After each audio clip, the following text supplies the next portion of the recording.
Hey, what's up guys? So we are going to be doing a deck profile for the best deck of the format in my opinion, because I get asked all the time what deck is the best deck in my opinion, and as it stands right now I would say Dragon Rulers or the Elemental Dragons are the best deck of the format. Now there's three other decks that are really high up there as well, and I would say Spellbooks are up there, as well as Evil Swarm and Mermills. But I find this deck to be superior because it doesn't lose advantage, and it always has a very good consistent first turn, and it can play out of a lot of things simply by just going first and maintaining so much advantage in the game that you just simply win. Now, not only are we going to be doing a deck profile, because a lot of you players are like, oh my gosh, now everyone is going to net deck this deck. The thing is, this deck has been around for a long time. I'm sure that if you wanted a net deck, you know, this deck has been out, but we're going to go through not only a brief deck profile, but also explain how to play against this deck and what key cards you need to side deck against the mirror match, or if you're playing against this deck. So let's go ahead and jump right into the deck profile. It's a pretty short one, but let's get ahead and get started. So play 3 of every one of the big elemental dragons, and we play 2 of the baby elemental dragons. Then for the hand traps, we play 3 Maxi and 3 Valor. And for the spells, we don't even need Darkhold, because why destroy your opponent's monster when you can take it forever? So we got Heavy Storm and Monster Reborn, part of the Trinity. And then we play Sacred Sword of 7 stars, and 3 gold sarcophagus, and 3 super rejuvenation, and for the traps, triple breakthrough skill. Now this is generally what has been winning, so this isn't like some deck profile that I made, but it's just a general overview of what has been winning. So be expected to play against this deck, and if you're building this deck, you can kind of work your ideas off of these 38 cards. Now over here in the side deck area, this is not my actual side deck. These are cards you can technically main deck, and you know, fill in those last 2 spots. Fill in those last 2 spots with your tech choices or any of these cards below. But as far as the extra deck, the whole game will change a lot once this card comes out. This is number 74, Master of Blades, but keep in mind he does have a downside because it opens you up to being Crimson Bladered, and if you've played Elemental Dragon Mirror Match, if a Crimson Blader effect goes off, you usually will lose. So keep that in mind as well. You're going to have that breakthrough skill or that effect failure to stop them from, you know, getting the effect of Crimson Blader, because it's a very nasty effect. So as far as the extra deck, you know, you could definitely play other cards, like for example, number 7, he's an option if you don't have any of these cards, but generally this has been the cards that people have been running. So Crimson Blader, Scrap Dragon, Black Rose, Armory Arm, Master of Blades, 3 Draco Sack, 3 Big Eye, Maestro, Gaga Cowboy, and Tempo. If you're wondering how do you make these cards over here, well, the thing is, against an Evil Swarm player, a lot of times if they go first turn into Ophion, they'll usually detach one. They usually don't want to just leave Ophion there without adding a free card, so they'll detach another level 4, and if you happen to open up with any one of these, and you happen to have Monster Reborn, you can go for a Gemini Pearl, or my favorite card is Maestro, Symphony of Djinn, because if the off chance they have Mirror Force, Maestro will actually, you know, after it flips the Ophion face down, it can still run over Ophion, because Ophion does not have that high of defense, so you can just, you know, run over Ophion is always good. What's the Ophion's defense? Let me check real quick. And it is 1650, so yeah, like I said, Maestro will be able to run over it. That's why I play Maestro over Gemini Pearl. That's just kind of my player preference, but if you want to play Gemini Pearl, hey, go ahead and do so.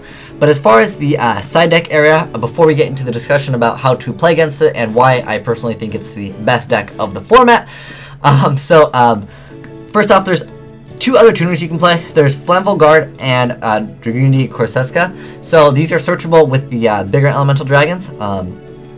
Very awesome, and you know, they're just level 1 tuners. That's basically what it comes down to. This one has high defense, but very rarely will you set this card. But if you need to, hey, it's an option. Against Mirror Match, I think Obelisk is a fantastic card. This card is very dirty in the Mirror Match, as well as Vanitys Fiend. Vanitys Fiend will lock your opponent out, especially if they're playing Mermills. It hurts them a lot. There's also Tsukuyomi. You can book him in that Ophion.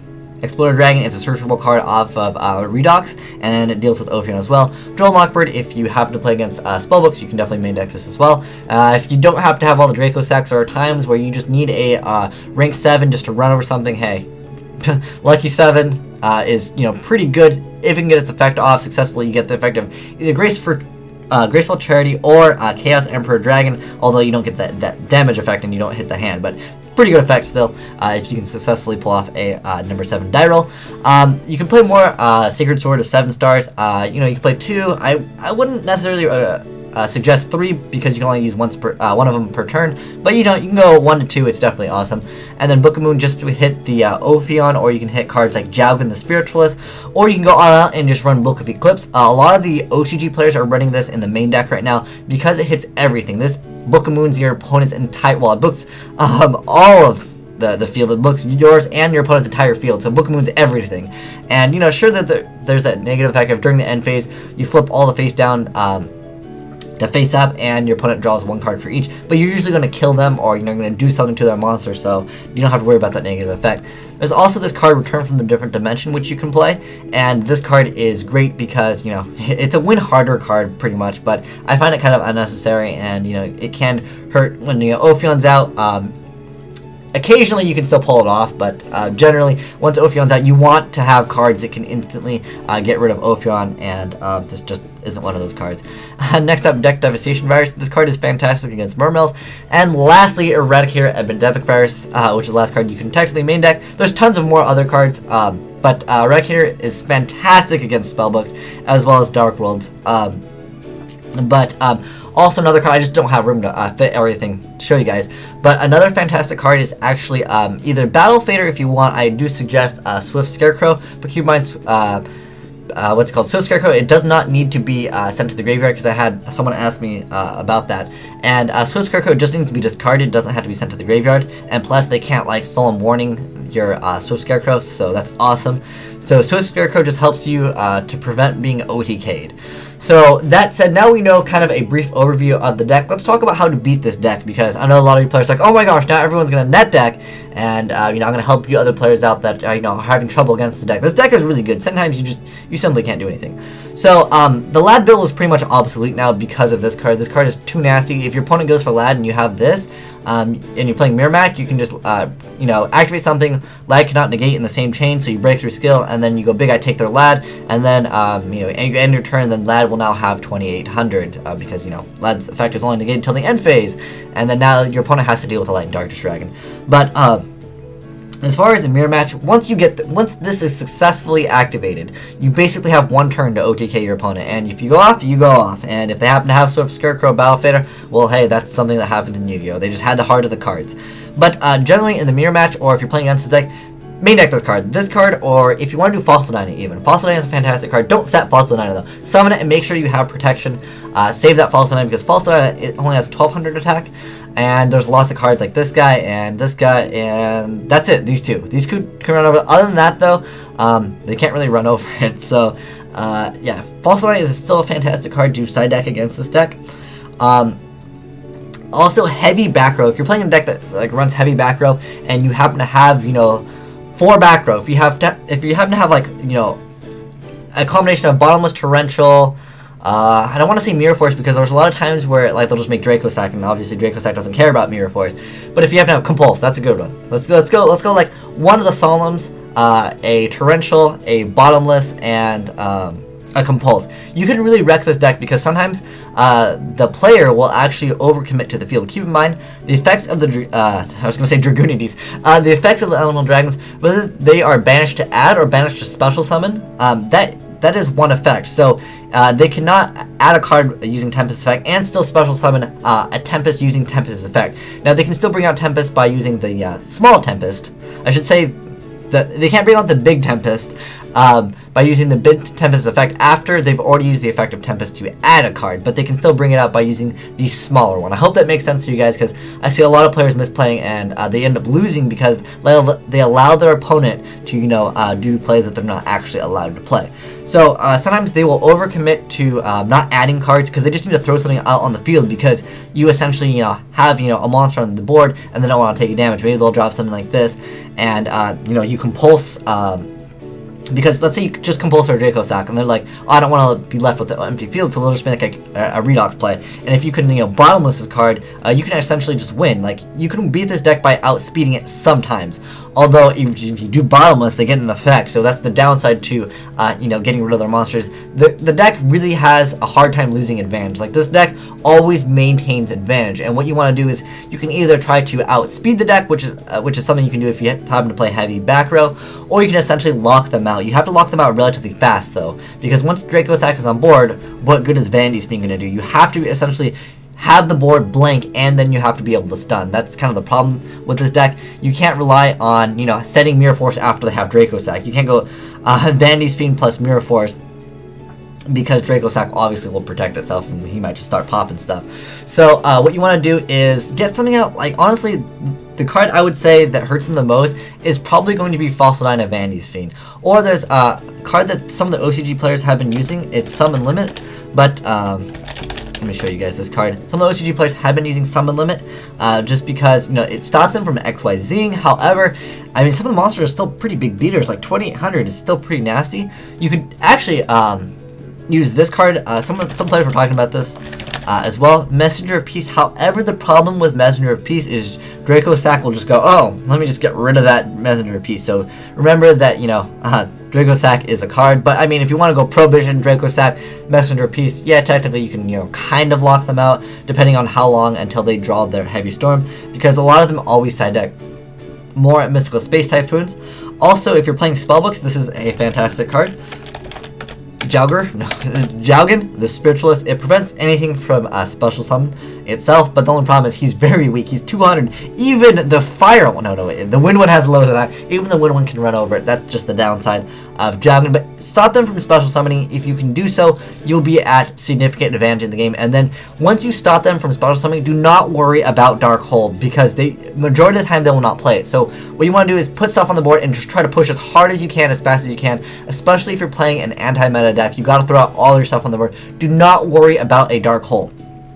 And if you're playing another deck like Mermails, I would say, you know, you want to kind of try to make an Abyss Gaios. That's a fantastic card. But one problem I will mention when you go for Gaios, if you guys know who Gaios is. Oh, how do they spell Gaios? It's like, there we go, Abyss Gaios. Majority of the time, this is what will happen if you make a Gaios. You make a Gaios, and then the Dragon player will go, I will go for my Mecha Phantom Beast Draco Sack, I will pop your Abyss Gaios. Obviously, at that point, you will say, no, I'm going to save my Gaios, I'm going to detach.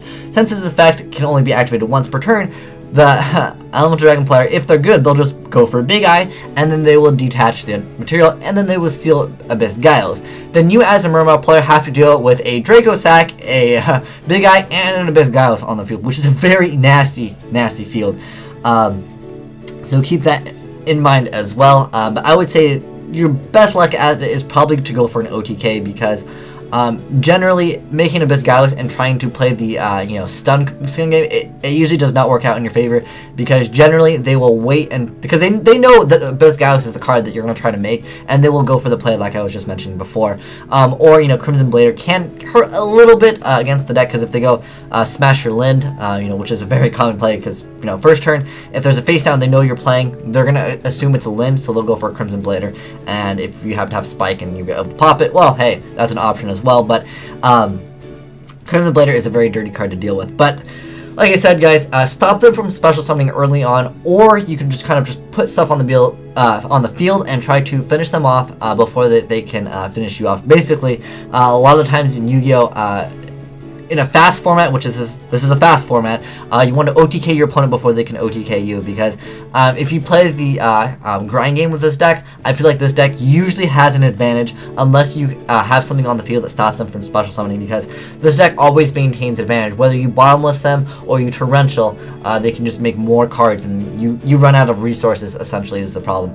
And lastly, let me go over why I feel like this deck is the best deck out of, let's say, Spellbooks, Elemental Dragons, Evil Storm, and Mermails. The reason why I find it better than Mermails can lose if they misplay. This deck, well, I mean, every deck can essentially lose when they misplay, but the thing is, this deck has more room to misplay, and if the Mermail player goes all in and you get disrupted by an Effect Veiler, or, you know, you're under max C and you don't go and are successfully being able to OTK, because they do play Swift Scarecrow a lot of the time, you will lose really hard, because you're going to get punished for your play, obviously, by not OTKing, and this deck very rarely will lose advantage. this deck against Evil Swarm, this card, a lot of players are side decking this card, and the side deck is kind of harsh against Evil Swarm already, but the main reason is I hate going second. If you've ever played Evil Swarm, you'll realize going second against Elemental Dragons, unless you can kill that Draco Sack and still put a whole bunch of stuff on board, you're usually set up to not really win, because it's so hard to deal with this card, because majority of the time, the Elemental Dragon player will not attack with Draco Sack because they're like, oh, he's obviously going to have D presence. So they'll start popping stuff and it gets very annoying. They'll pop your Ophion, then what are you going to do? Make Ophion again and have Ophion get popped again? It becomes a lose-lose situation unless you happen to have like a Compulse also. But, yeah, like I said, going second is the reason why I kind of feel like this deck has an edge against, you know, Evil Swarm. I mean, going first in Yu-Gi-Oh! Already is an advantage, but they have so many side deck cards where you can side deck against, you know, Evil Storm as well. And lastly, against Prophecy, this alone is, I shouldn't need to explain it. You lose 3/4 of your deck. A majority of spellbook players play 30 plus on the spell count. They play like 10 monsters, and Eradicator just it absolutely dominates the deck to the point where you can't even play. You can't special summon High Priestess because you can't reveal 3, so it becomes a lose-lose situation. Unless you maybe hit the tower and they already have a whole bunch engraved, then maybe they can come back, but generally it is a lose a situation once Eradicator goes off successfully. But yeah, like I said, guys, hope this helps you if you want to build the deck, gives you an idea, or you just wanted to know my opinion. And lastly, how to play against the deck. So I wish the best of you guys to love battling the best deck, in my opinion, Elemental Dragons. But thanks for watching. Have a great day. Asian Eyes signing out.